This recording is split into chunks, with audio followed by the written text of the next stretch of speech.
దివ్యవాణి వీక్షిస్తున్న విశ్వాసులకు నజరేయుడైన యేసు అతి పవిత్రమైన నామములో శుభములు కలుగునుగాక. Praise the lord. Hallelujah. Wish you all a happy new year and a prosperous new year.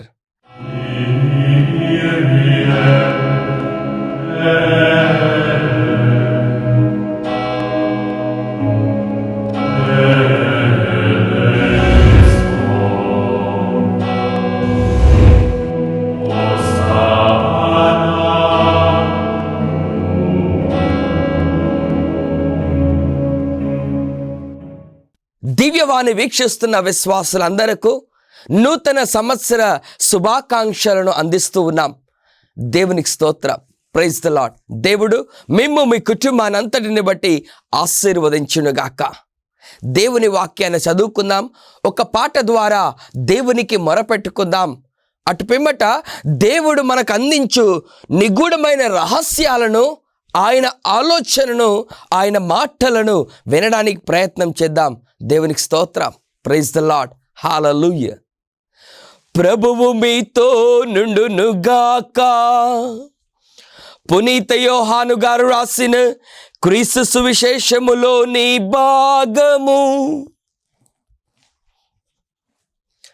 6వ అధ్యాయం వచనములు 38. ఎలయనా నేను పరలోకము నుండి దిగి వచ్చినది నన్ను పంపువాని చిత్తం నెరవేర్చుటకే కానీ నా ఇష్టానుసారము చేయుటకు కాదు అని క్రీస్తు ప్రభు పలికెను. ఇది క్రీస్తు ప్రభు యొక్క శుభవార్త. క్రీస్తువా మీకు స్తుతి మహిమ కలుగునుగాక. Praise the lord. ఒక పాటను ప్రార్థనగా మలుచుకొని దివ్యవాణి వీక్షిస్తున్న మీ అందరితో నేను కాదండి మాట్లాడేది, నజరేయుడైన యేసు క్రీస్తు మాత్రమే మాట్లాడాలని మొరపెట్టుకుందాం, ప్రార్థన చేద్దాం. దేవునికి స్తోత్రం. దాహముతో ఉన్నానయ్యా, నా హృదయము తెరిచానయ్యా. దాహముతో ఉన్నానయ్యా, నా హృదయము తెరిచానయ్యా. రావయ్యా నా యేసయ్యా, రావయ్యా నా యేసయ్యా. నింపుము నాలో నీ ఆత్మను, నింపుము నాలో నీ ఆత్మను. దాహముతో ఉన్నానయ్యా, నా హృదయము తెరిచానయ్యా. సీనాయి కొండపై దిగిన దేవా, బండ నుండి నీరును ఇచ్చినవయ్యా. సీనాయి కొండపై దిగిన దేవా, బండ నుండి నీరును ఇచ్చిన దేవా. దాహముతో ఉన్నానయ్యా, నా హృదయము తెరిచానయ్యా. దాహముతో ఉన్నానయ్యా, నా హృదయము తెరిచానయ్యా. హల్లెలూయా, హల్లెలూయా, హల్లెలూయా, హల్లెలూయా, హల్లెలూయా, హల్లెలూయా, హల్లెలూయా. మమ్మల్ని మిక్కిలిగా ప్రేమిస్తున్న మా పరలోకపు తండ్రి, దివ్యవాణి వీక్షిస్తున్న వారెందరో నీ వాక్యం వినాలని, నువ్వు ఏం చెప్తావో అని చెప్పి ఎదురు చూస్తున్న బిడ్డలు ఎంతోమంది ఉన్నారు ప్రభువా. ఆశగొని ఉన్న ప్రాణములను యొక్క ఆశను నెరవేర్చే దేవుడవయ్యా నీవు. మరి దివ్యవాణి వీక్షిస్తున్న వారందరితో నీవే మాట్లాడమని, నీ స్వరమును అందించమని, వారి హృదయ వేదనను బట్టి వారితో ఏమి మాట్లాడాలని ఆశపడుతున్నావో నీవే స్వయముగా మాట్లాడమని, నీ ఆత్మశక్తి అభిషేకముతో నింపమని మా నాథుడును మీ కుమారుడు యేసయ్య అతి పవిత్రమైన నామములో బాల యేసు పేరిట అడిగి బ్రతిమాలు కొనుచున్నాము తండ్రి. Amen, amen, amen. Praise the lord. Hallelujah. దివ్యవాణి వీక్షిస్తున్న విశ్వాసులారా, అందరూ బాగున్నారా? మరి ఒకసారి మీ అందరకు ఈ 2024వ సంవత్సరపు నూతన సంవత్సర శుభాకాంక్షలను అందిస్తూ ఉన్నాం. ఈరోజు వాక్యం తండ్రి చిత్తమును నెరవేర్చుట. తండ్రి యొక్క చిత్తమును నెరవేర్చుట. ఈరోజు అంశం ఇదే. యోహాను సువార్త 6వ అధ్యాయం 38వ వచనము చదువుకునే ఎడల వాక్యం ఈ విధంగా రాయబడి ఉంది. ఏలయనా నేను పరలోకము నుండి దిగి వచ్చినది నన్ను పంపువాని చిత్తం నెరవేర్చుటకే కానీ నా ఇష్టానుసారము చేయుటకు కాదు అని చెప్పి దేవుడే స్వయంగా పలుకుతూ ఉన్నాడు. క్రీస్తు ప్రభువే స్వయంగా పలుకుతున్నాడు, నా ఇష్టానుసారం చేయుటకు నేను ఈ భూలోకంలో జన్మించలేదు, కానీ తండ్రి చిత్తానుసారం నెరవేర్చుటకే నేను ఈ భూలోకంలో మరి జన్మించి ఉన్నాను అని చెప్పి క్రీస్తు ప్రభు పలుకుతూ ఉన్నాడు. మళ్ళీ తిరిగి లూకా సువార్త 1వ అధ్యాయం 38వ వచనము చదువుకునే ఎడల గాబ్రియేలు దూత మరియ తల్లితో మాట్లాడుతున్నప్పుడు మరియ తల్లి పలికిన మాట ఏమిటి? మరియ తల్లి పలికిన మాట ఏమిటి? నీ చిత్తమే నెరవేరునుగాక అని చెప్పి మరియ తల్లి పలుకుతూ ఉంది. మరి నీ చిత్తమే నెరవేరునుగాక అని చెప్పి మరియ తల్లి పలుకుతూ ఉంది. మరి క్రీస్తు ప్రభువే తండ్రి చిత్తాన్ని నెరవేర్చినప్పుడు, క్రీస్తు ప్రభువుకు జన్మనిచ్చిన ఆ మరియ తల్లి తండ్రి చిత్తాన్ని నెరవేర్చినప్పుడు, ఈ నూతన సంవత్సరములోని 2024వ సంవత్సరములో మనం ఎవరి చిత్తాన్ని నెరవేరుస్తున్నాం? ఎవరి కోరికను నెరవేర్చుకుంటూ ఉన్నాం? ఎవరి ఆశను మరి ఆశయాలను నెరవేరుస్తూ ఉన్నాం? సర్వసాధారణంగా ప్రతి మానవునకు కొన్ని కోరికలు ఉంటాయి, కొన్ని ఆశయాలు ఉంటాయి. మరి ఆ ఆశయాలతో నీవు నీ జీవితంలో సతమతం అవుతూ జీవిస్తున్నావా? లేక మరి క్రీస్తు ప్రభువు మరియ తల్లి దేవుని యొక్క తలంపులను, దేవుని యొక్క ఆశయాలను తెలుసుకునే వారై ఉండి వారి తండ్రి చిత్తాన్ని నెరవేర్చినట్లుగా నీ జీవితంలో తండ్రి యొక్క చిత్తాన్ని తెలుసుకొని తండ్రి యొక్క చిత్తాన్ని నెరవేర్చగలుగుతూ ఉన్నావా? తోబీతు గ్రంథం 12వ అధ్యాయం 18వ వచనము చదువుకునేడల రఫాయేలు దూత పలుకుతున్న మాట, నా అంతట నేను మీ యొద్దకు రాలేదు అని చెప్పి తోబీతుతో పలుకుతూ ఉన్నారు. తోబీతుతో పలుకుతూ ఉన్నారు. మరి తోబీతు సమస్యల్లో ఉన్నప్పుడు దేవుడు తోబీతు యొక్క ప్రార్థన ఆలకించిన వాడై రఫాయేలు దూతనే తోబీతు యొద్దకు పంపిస్తున్నాడు. అందుకనే మరి రఫాయేలు దూత పలుకుతుంది, నా అంతట నేను రాలేదు, తండ్రి చిత్తానుసారముగా నేను మీ యొద్దకు వచ్చాను అని చెప్పి రఫాయేలు దూత తోబీతుతో పలికిన సంఘటనను తోబీతు గ్రంథం 12వ అధ్యాయం 18వ వచనములో మనం చదువుకుంటూ ఉన్నాం. మరి మత్తయి సువార్త 2వ అధ్యాయం 2వ వచనం, మత్తయి గారు రాసిన క్రీస్తు సువార్త 2వ అధ్యాయం 2వ వచనములో ఈ విధంగా రాయబడి ఉంది, యూదుల రాజుగా జన్మించిన శిశువు ఎక్కడ? ఆయన నక్షత్రములను తూర్పు దిక్కును చూచి మేము ఆరాధింపవచ్చితిమి అని అనిరి. ఎవరితో పలుకుతున్నారు ఈ మాటలు? ముగ్గురు రాజులు హేరోదు రాజు దగ్గరికి వచ్చారండి. హేరోదు రాజు దగ్గరకు వచ్చి ప్రశ్నిస్తూ ఉన్నారు, యూదుల రాజుగా జన్మించిన ఆ క్రీస్తు ప్రభు ఎక్కడ? మరి వీరు ముగ్గురు కూడా, ఈ ముగ్గురు రాజులు కూడా ఎవరి చిత్తాన్ని నెరవేరుస్తున్నారు? ఎవరి మార్గంలో నడుస్తున్నారు? మరి హేరోదు రాజేమో దేవుని చిత్తాన్ని తెలుసుకోలేకపోతూ ఉన్నాడు. ఇక్కడ ముగ్గురు రాజులేమో దేవుని చిత్తాన్ని తెలుసుకున్న వాళ్ళై మా దేవుని ప్రణాళిక ప్రకారము ఆ నక్షత్రములను చూసి వారు ప్రయాణమైపోతున్నారు. కాబట్టి వారు క్రీస్తు ప్రభువుని చేరుకోగలుగుతూ ఉన్నారు.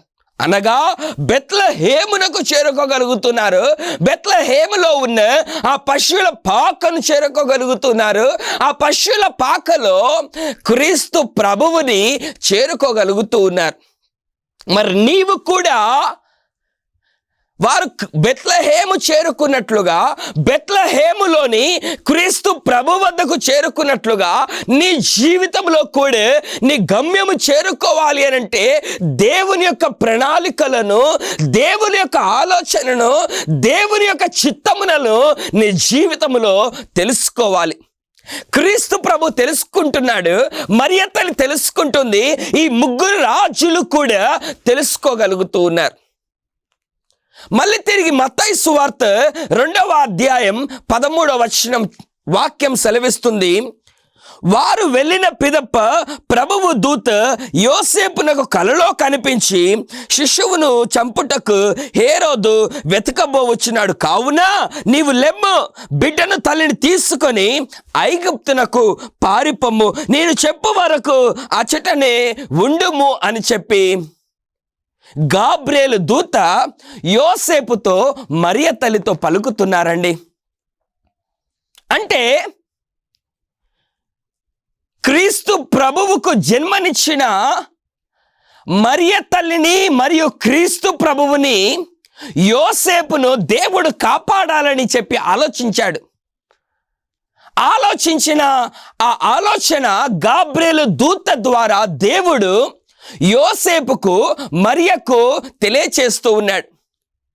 ఎప్పుడైతే ఈ యోసేపు మరియ తల్లి దేవుని యొక్క ఆలోచన తెలుసుకుంటున్నారు, ఇదిగో హేరోదు చంపాలని ఆశపడుతున్నాడు, మీరు వెళ్ళండి, ఐగుప్తుకు వెళ్ళండి, అక్కడే ఉండండి, నేను చెప్పినంత వరకు కూడా మీరు అక్కడే ఉండండి అని చెప్పి స్వప్నము ద్వారా గాబ్రియేలు దూత ఎప్పుడైతే యోసేపుకు మరియు మరియ తల్లికి చెప్తూ ఉన్నారో, దేవుని ఆలోచన తెలుసుకున్న యోసేపు, దేవుని యొక్క ఆలోచన తెలుసుకున్న మరియ తల్లి ఎక్కడికి ప్రయాణమైపోతున్నారు?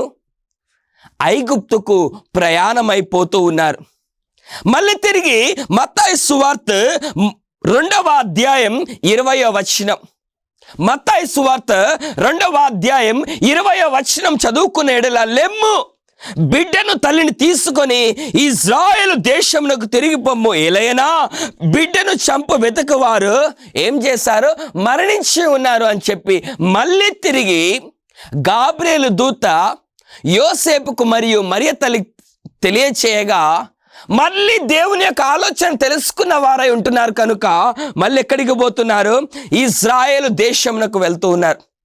కనుక వాళ్ళు అంటే మరియ తల్లి యోసేపు ప్రతి నిత్యము, ప్రతి గడియలో, ప్రతి సంఘటనలో ఎవరి ఆలోచన? దేవుని యొక్క ఆలోచన. కాబట్టి మనము తిరుకుటుంబ మహోత్సవముని అనుకుంటూ ఉంటాం. తిరుకుటుంబము కాపాడబడింది, తిరుకుటుంబము దీవించబడింది అని చెప్తూ ఉంటాం. కానీ ఏ విధంగా ఆశీర్వదించబడింది అనంటే, మరి నీ కుటుంబము కూడా ఆశీర్వదించబడాలి అనంటే కూడా ఏం చేయాలి? మరియ యోసేపులు నిత్యము దేవుని యొక్క ప్రణాళికను, దేవుని యొక్క ఆలోచన తెలుసుకున్న వారై ఉంటున్నారు కనుక వారు కాపాడబడుతూ ఉన్నారు, రక్షించబడుతున్నారు, దేవుని ఆలోచన తెలుసుకుంటున్నారు. తెలుసుకున్న వారై ఐగుప్తుకు పొమ్మంటే ఐగుప్తుకు వెళ్తూ ఉన్నారు.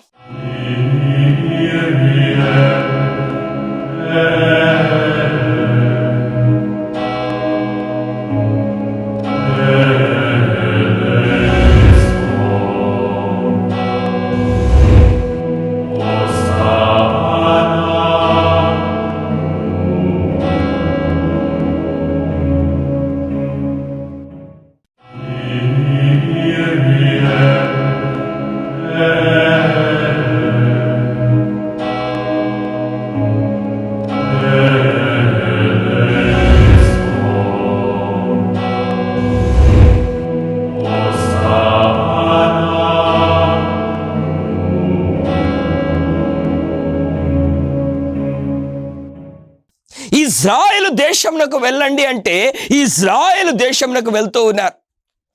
మీరు క్రీస్తు ప్రభువుకు జన్మనిస్తారని తెలుసుకున్నప్పుడు మీ చిత్తమే నెరవేరునుగాక అని చెప్పి పలకగలుగుతూ ఉన్నారు. మరి నీ జీవితంలో ఆనాడు క్రీస్తు ప్రభు తెలుసుకున్నట్లుగా, మరియ తల్లి తెలుసుకున్నట్లుగా, ముగ్గురు రాజులు నక్షత్రము ద్వారా మార్గమును తెలుసుకున్నట్లుగా నీ జీవితంలో దేవుని చిత్తాన్ని తెలుసుకోగలుగుతున్నావా? దేవుని యొక్క ప్రణాళికలు తెలుసుకోగలుగుతున్నావా? దేవుని యొక్క ఆలోచన తెలుసుకోగలిగి నీ జీవితాన్ని జీవించగలుగుతున్నావా? నా అంతటా నేను ఇక్కడికి రాలేదు, దేవుని చిత్తం నెరవేర్చడానికే వచ్చాను అంటున్నాడు యేసయ్య. మరి నీవు ఎవరి చిత్తం నెరవేర్చుకుంటున్నావు? ఎవరి చిత్తం? మన నిజ జీవితంలో మనం ఎన్నో కష్టాలు అనుభవిస్తాం, శ్రమలు అనుభవిస్తాం. ఈ శ్రమల్లో, ఈ బాధల్లో మనం అనుకుంటున్న విషయం ఏమిటి అనంటే, నా దేవుడు నన్ను ఎందుకు కాపాడడం లేదు, నా దేవుడు నన్ను ఎందుకు రక్షించడం లేదు, నా దేవుడు నన్ను ఎందుకు ఇటువంటి ఇబ్బందులకరమైన స్థితిలో నన్ను తన దీవెనలతో దీవించడం లేదు అని చెప్పి చాలామంది ఆలోచిస్తాం.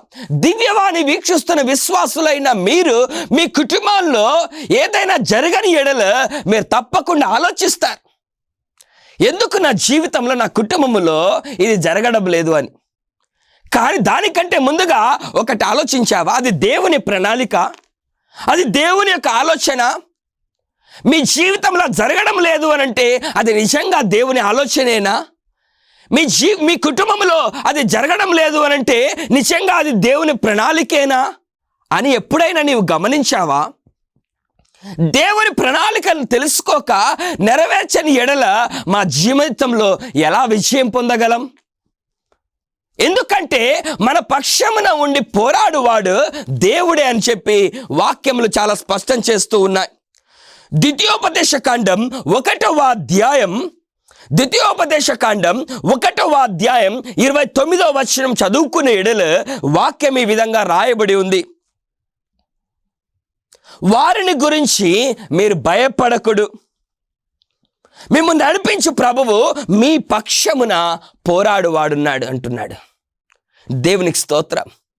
ద్వితీయోపదేశ కాండం 1వ అధ్యాయం 29వ వచనం.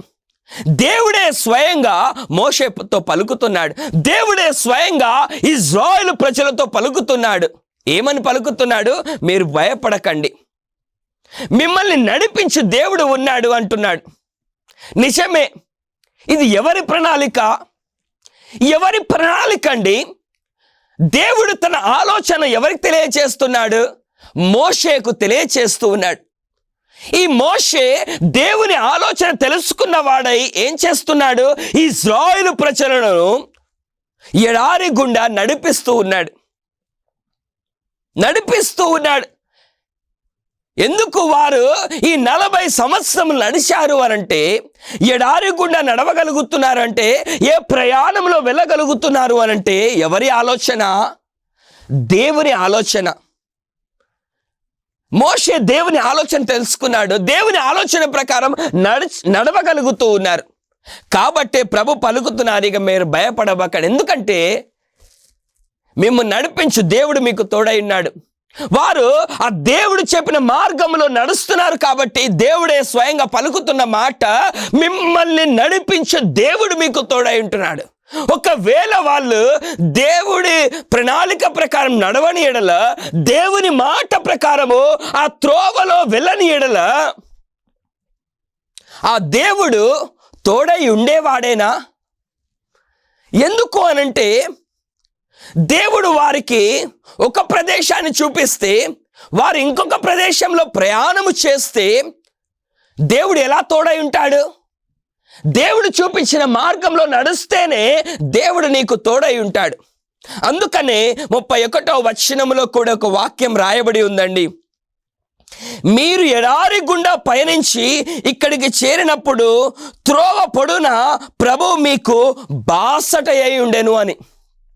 నిజమే, త్రోవ పొడుగున అంటే ఇశ్రాయేలు ప్రజలు మోషే దేవుని ఆలోచన తెలుసుకున్న వారై నడుస్తున్నారు కనుక, ఆ త్రోవ వెళ్తూ ఉండగా వాక్యం సెలవిస్తుంది, ఎడారి గుండా పయనించి ఇచ్చడికి చేరినప్పుడు త్రోవ పొడుగున ప్రభువు మీకు బాసట అయ్యుండును, తోడయ్యుండును. బాసట అంటే ఏంటిదండి? తోడై ఉంటాడు. దేవునికి స్తోత్రం. ఆయన మనకు తోడై ఉన్న దేవుడు, మన తరపున పోరాడువాడున్నాడు, యుద్ధము చేయువాడున్నారు, సంరక్షించేవాడున్నాడు. ఎప్పుడండి? ఆయన చిత్తాన్ని తెలుసుకున్నప్పుడే, ఆయన చిత్తం ప్రకారం నడిచినప్పుడే ఆయన మన తరపున పోరాడుతాడు.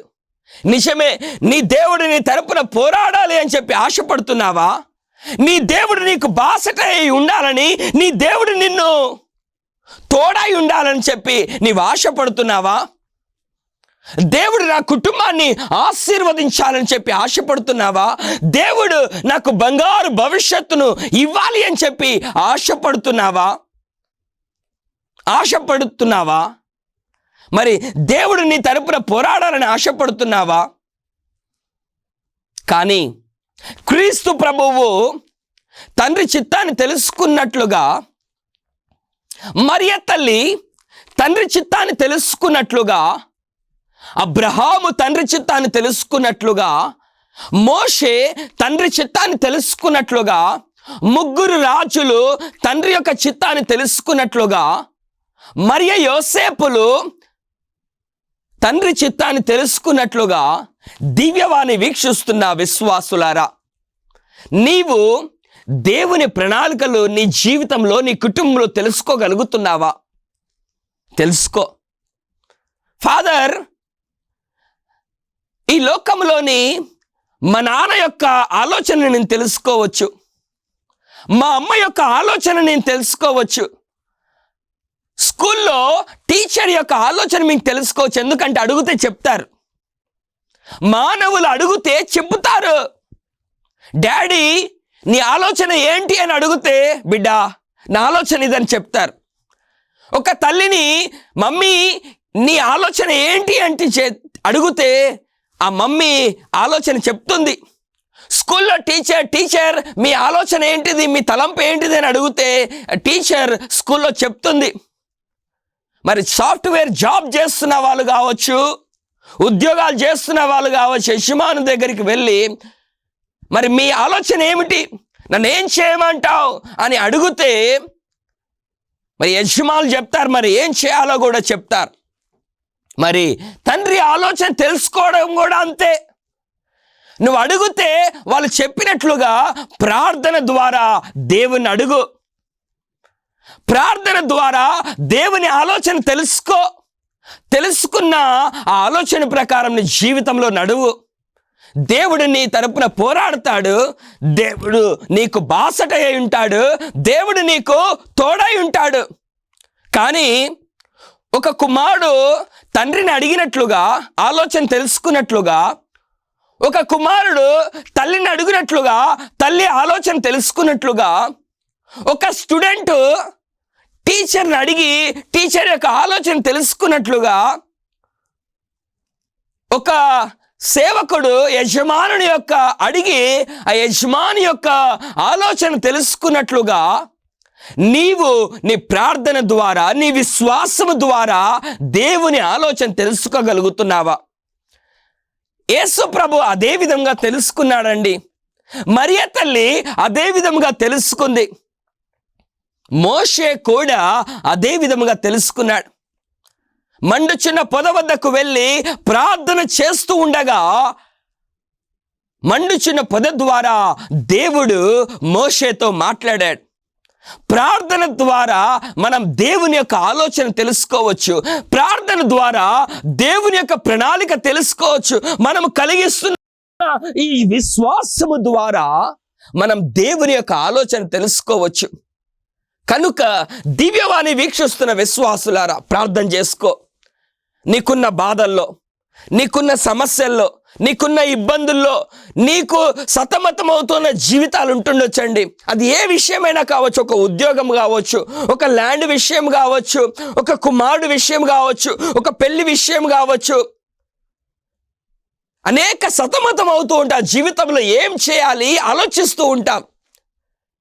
కానీ దేవుని ఆలోచన తెలుసుకో. నీ తరపున దేవుడు ఉండాలి అనంటే, నీ తరపున దేవుడు పోరాడాలి అనంటే, నీవు దేవుని యొక్క ఆశీర్వాదం పొందుకోవాలంటే దేవుని ఆలోచన తెలుసుకో. 3 రాజులు తెలుసుకొని బెత్లెహేము చేరగలుగుతున్నారు. 3 రాజులు తెలుసుకొని బాల యేసుని చేరగలుగుతున్నారు. నీవు కూడా దేవుని యొక్క ఆశీర్వాదములు చేరుకోవాలని ఆలోచిస్తున్నావా? దేవుని యొక్క ఆలోచన ప్రార్థనతో తెలుసుకో. దేవుడు నిన్ను బయలుపరచబోతున్నాడు. దేవునికి స్తోత్రం. ప్రార్థన చేసుకుందామా? దేవుని ఆలోచన తెలుసుకుందామా? దాని ప్రకారం నడవమని అడుగుదామా? ఆయన మనతో బాసటై ఉండమని అడుగుదామా? మన తరపున పోరాడమని అడుగుదామా? సమస్తమును దేవుడే స్వయంగా మన జీవితములలో విజయము చేకూర్చమని అడుగుదామా? అనేక అద్భుత కార్యములు మన మధ్యలో జరుగుటకు ఈ 2024వ సంవత్సరములో దేవుడు అపారమైన దీవెనలు మనకు అందరికి కురిపించమని ఆదికాండం 22వ అధ్యాయం 17వ వచనము ప్రకారము సంపూర్ణ ఆశీర్వాదములు మనందరికీ కూడా దయచేయమని ఆ ప్రభువుని అడుగుదామా? ప్రార్థన చేసుకుందాం. మమ్మల్ని మిక్కిలిగా ప్రేమిస్తున్న మా తండ్రి, 3 రాజులు మీ ఆలోచన తెలుసుకోగలుగుతున్నారు. మరియు యోసేపులు మీ ఆలోచన తెలుసుకోగలుగుతున్నారు. తండ్రి, ప్రార్థన ద్వారా మొరపెడుకుంటూ ఉన్నాం, ప్రార్థన ద్వారా అడుగుతూ ఉన్నాం, ప్రాధేయపడుతూ ఉన్నాం. దివ్యవాణి వీక్షిస్తున్న వారందరూ కూడా మీ చిత్తం తెలుసుకోగలగాలి, నీ ఆలోచన తెలుసుకోగలగాలి. వారి జీవితంలో వారి ప్రయాణం అంతయు కూడా నీ ఆలోచన ప్రకారం, నీ చిత్తం ప్రకారం నడవాలి ప్రభువా. మేమందరం నడవాలయ్యా. స్తోత్రం.